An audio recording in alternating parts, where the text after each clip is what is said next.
sesuai dengan orang tersebut. Anak muda je anak muda, orang tua je orang tua. Tak bergurau pun ada cara dah.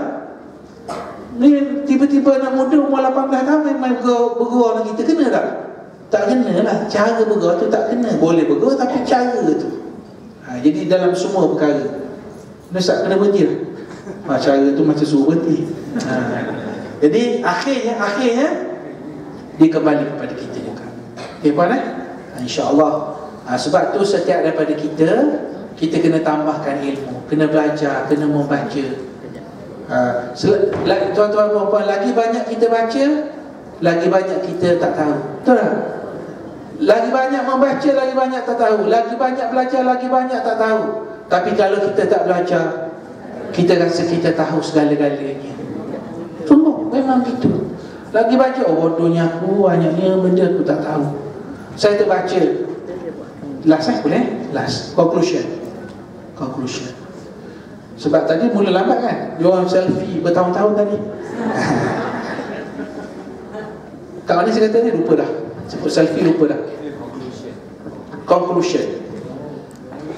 Kesimpulannya yang saya nak sebut dalam pertemuan kita hari ini ialah bila kita membaca, saya katakan tadi, kita cari ilmu, dia akan menambahkan kesedaran kita. Dan di antara perkara penting, ilmu-ilmu itu penting, ialah ilmu Al-Quran ni. Ilmu Al-Quran, perspektif Al-Quran maksud saya. Saya baca banyak buku-buku yang ditulis ulama. Antara buku mereka, tuan-tuan, dia kata begini. Dia kata di antara benda yang kami sesat ni, ulama ni, bukan macam kita ni. Ulama cakap ni, dia kata di antara yang kami sesat dalam hidup kami, walaupun dia ulama, ialah kami terlalu banyak berbicara tentang hukum hakam begitu begini, tetapi kami tidak memberi fokus kepada kefahaman kepada Al-Quran. Nampak tak? Maksudnya banyak ilmu-ilmu yang perlu kita gali dalam Al-Quran. Banyak ilmu yang boleh kita gali, banyak perkara yang boleh kita gali. Sebab itu kalau kita lihat perbincangan kita dalam 3 hari ini terasnya daripada Al-Quran. Betul tak?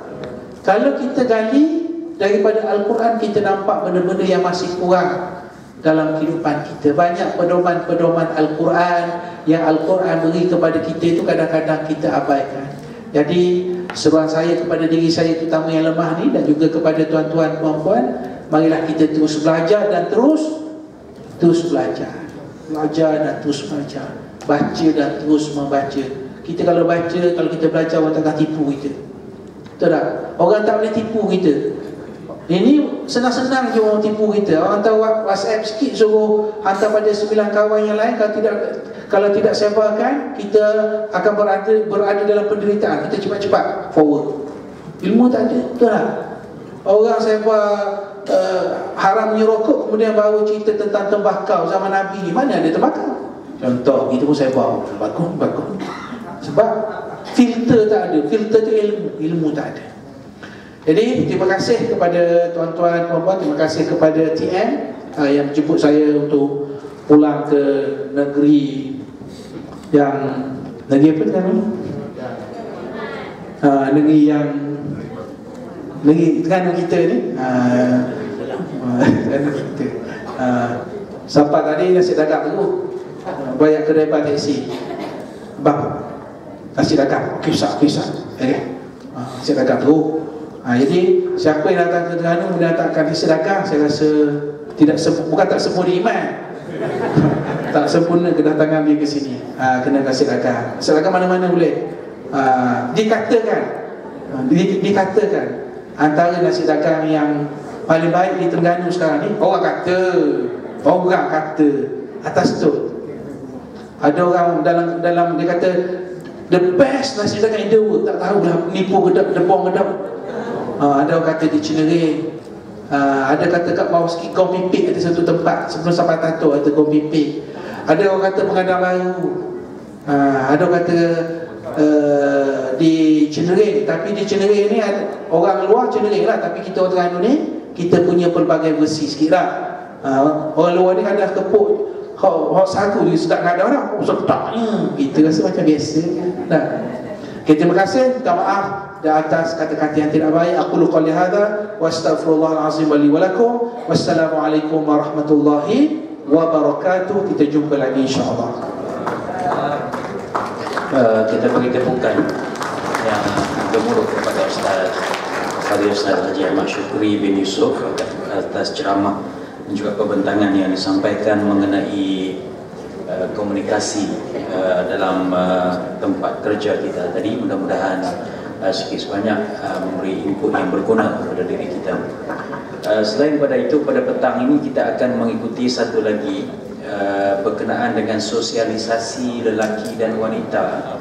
Banyak persoalan yang ditanya tadi tentang soal salam lelaki, perempuan memberi salam kepada wanita, lelaki bercakap wanita di tempat kerja, setakat mana haknya akan dikupas oleh Yang Bahagia Dr. Muhammad Izhar Arif bin Muhammad Qasim pada petang ini, dan beliau merupakan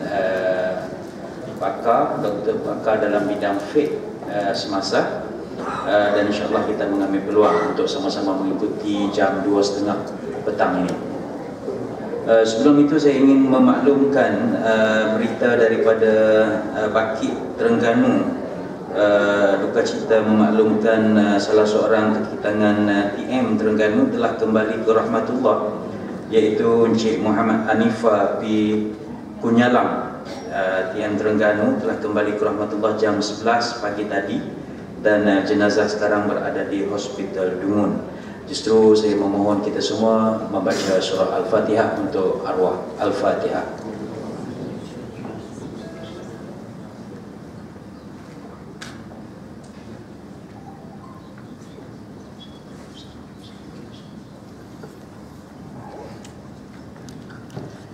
Kita tangguh